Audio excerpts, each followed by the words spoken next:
WorldAlign is an online journal aimed at provoking thought and opinion, with the hope to start and deepen conversations between communities and within communities, out of which we may become a better world.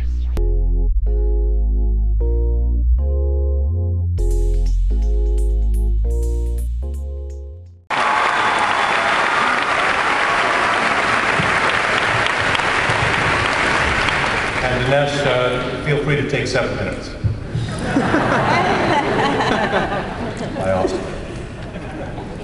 I want to say how delighted and thrilled I'm here. Christopher Hitchens and I have debated a few times now, but never before such a large and enthusiastic crowd. So we are thrilled to be here in Orlando.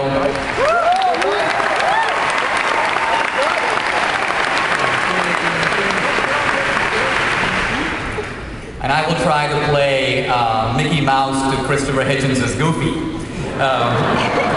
Now, in a way, it's a little bit, to me, the question that we were asked is about God. And to me, it's a little bit puzzling that we've begun on this note about what we know and what we don't know, because to a very large degree, I agree completely with Christopher. We live in a world in which we know, I would say, far less than he even suggested. If someone were to ask you for definitive proof that you were alive yesterday, you can say, I remember being alive, but your memory could be faulty. Or that you are actually the child of your own parents. Or that other people have an independent existence from you. That the world was around 5,000 years ago. On all these questions, we have to make inferences based on limited data. So I would argue that the issue of God and the issue of science has the same root, which is to say, here we are, flung into the world, and suddenly we look around and we can imagine ourselves to be the first man, and we ask two questions. Number one, how did I get here? And number two, why am I here? How did all this get here? Why is it here? Now, I would argue that science is an attempt to answer one part of that question, which is the how question. If somebody said, how did the universe originate? Science will attempt to give a description of how it happened. But science leaves the other question, which is equally vital and pressing, untouched, namely, why? Why are we here? Why is there a universe? Why is there something and not nothing at all?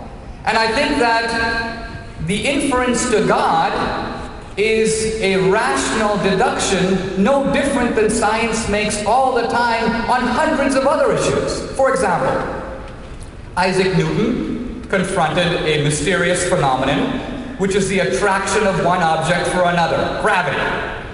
And Newton could say that if you have two objects, they attract each other, but he was a little puzzled about how. Because how can one object reach across empty space and affect another object?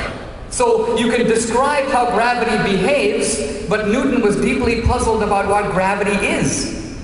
And ultimately he said, I don't know. I can tell you how it works, but if you ask me what is it, I'm baffled. Gravity, you might say, is the invisible entity that Newton postulated to explain a seen phenomenon. Science does this all the time. Two of the most exciting discoveries of our time are the discovery of dark matter and dark energy. Has anyone ever seen dark matter? Never. Has any scientific instrument detected it? Never. How do we know it exists? Because the galaxies hold together, and there's not enough matter in them to have the gravitational force for that to happen. So scientists postulate there must be some other kind of matter, unlike any matter we know, that's holding the galaxies together. Let's call that dark matter. And dark energy is postulated in exactly the same way. Something is causing the universe to expand at an accelerating rate. What is that? We don't know. Some force must be pushing it. Let's call that dark energy. If you add up dark matter and dark energy, what percentage of total matter and energy does it make up? 95%. All the known matter and energy in the universe is a mere 5% of what's out there. The rest of it is unseen. It is postulated to explain what we do see. And similarly, God is unseen, but God is the causal explanation of why there is a universe, why we are here.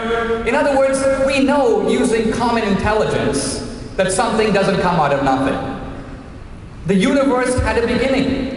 If you study physics, if you learn about the Big Bang, you will understand that not only did the universe have a beginning, space and time had a beginning. Space and time are properties of our universe. What does that mean? First there was nothing, and then we got a universe, and space and time to boot. Now interestingly, there was one group of people, and as far as I know only one, which is the ancient Hebrews, who said that. They said, first there was nothing, and then we got a universe. Now, the ancient Hebrews who said that didn't do a single scientific experiment. They basically said, God told me. And 2,000 years later, we discovered through science that they were basically right. So in other words, to me, God is the ultimate explanation. Science answers the question of how, but God answers the question of why. Thank you very much.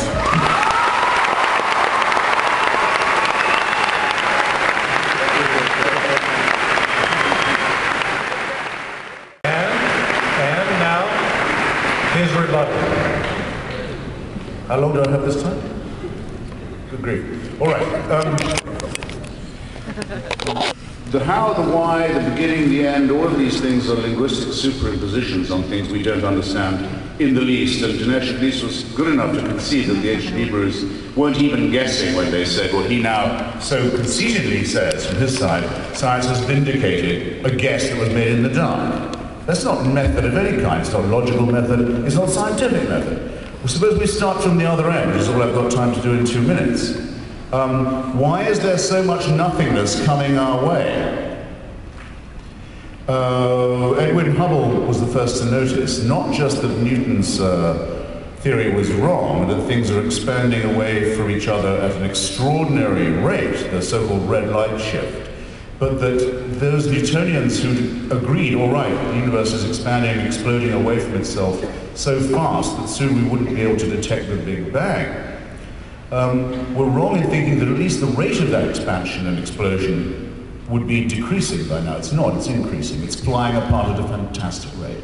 A gigantic amount of nothingness is coming towards us, as is, and you can see it in the night sky, the Andromeda Galaxy, on direct collision course with our own, but probably that won't happen, you'll be glad and relieved to hear, before our own sun swells up, destroys itself, and undergoes a heat death, which will mean that the oceans boil. And the people who watch that, or rather the organisms who watch that happening from Earth, won't be human, as has been pointed out by many scientists and astronomers. Our Earth probably has another equivalent of its existing time to go through, and the organisms that see that happen will be as different from us as we are from microbes.